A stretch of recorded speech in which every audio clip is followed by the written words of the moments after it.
रात के 1:13 गांव के एक छोटे से कमरे में रवि सो रहा था।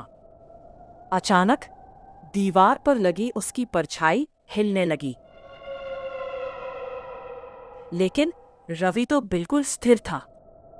उसकी आंखें खुली और उसने देखा उसकी शैडो खुद से अलग होकर धीरे धीरे दीवार से नीचे उतर रही थी। कमरे में ठंड बढ़ने लगी। शैडो का खेल रवि डर कर उठा।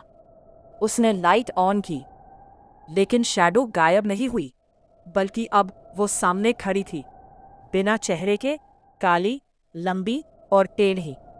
वो धीरे धीरे बोलती है, तू सोता है, मैं जागती हूँ। रवि का गला सूख गया। रवि भागकर दरवाजे की तरफ गया, लेकिन दरवाजा अपने आप बंद हो गया। पीछे से ठक ठक ठक आवाज आई।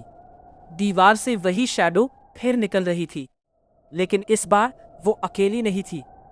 दीवार के अंदर सैकड़ों परछाइयां फंसी हुई थी। शैडो ने धीरे धीरे अपना हाथ बढ़ाया और रवि की शैडो को पकड़ लिया।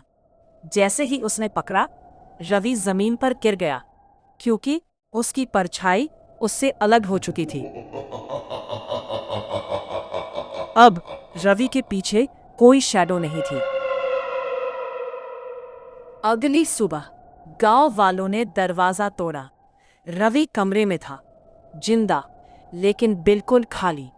उसकी आंखें काली हो चुकी थी और सबसे डरावनी बात, अब वो खुद दीवार पर शैडो नहीं बना रहा था, बल्कि दीवार पर एक नई शैडो जुड़ चुकी थी, जो धीरे धीरे हिल रही थी।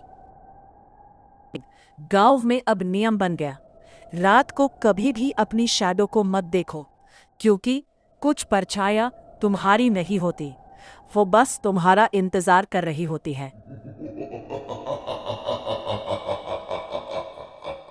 गांव में एक नया नियम बन गया था।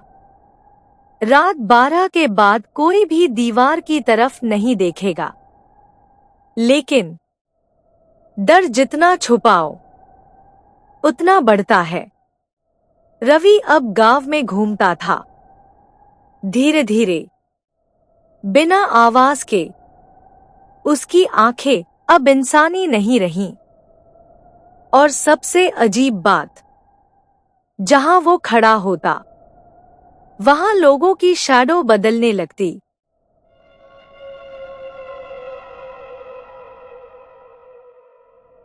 एक बच्चा, गोपाल, रात को पानी पीने उठा। उसने गलती से दीवार पर देखा। उसकी शैडो हिल रही थी, लेकिन गोपाल नहीं हिल रहा था। धीरे धीरे शैडो दीवार से अलग हुई, और इस बार उसके पीछे रवि खड़ा था, मुस्कुराते हुए। अगली सुबह गोपाल भी वैसा ही मिला, जिंदा, लेकिन खाली।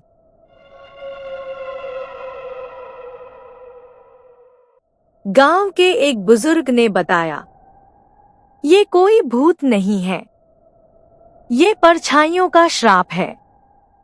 सालों पहले इस गांव में एक तांत्रिक ने कोशिश की थी आत्मा को शैडो में कैद करने की, लेकिन कुछ गलत हो गया। आत्माएं दीवारों में फंस गई, और अब वो नई बॉडीज ढूंढ रही हैं।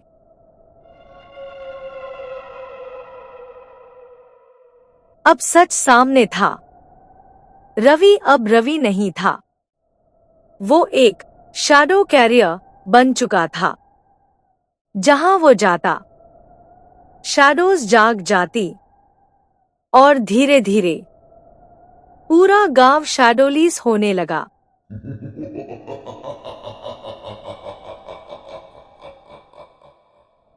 एक रात गांव के बाहर एक आदमी आया। उसने रवि को देखा। और तुरंत समझ गया। उसने चिल्लाकर कहा, भागो यहां से, ये जगह जिंदा नहीं है।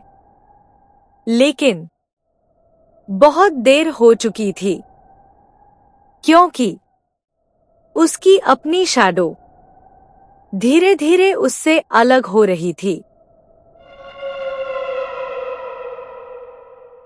अब उस गांव में कोई इंसान नहीं रहता, लेकिन अगर कोई गलती से वहां चला जाए तो उसे दीवारों पर बहुत सारी शैडोज दिखेंगी, और उनमें से एक तुम्हारी तरह दिखती होगी, और धीरे धीरे वो तुमसे अलग होने लगेगी।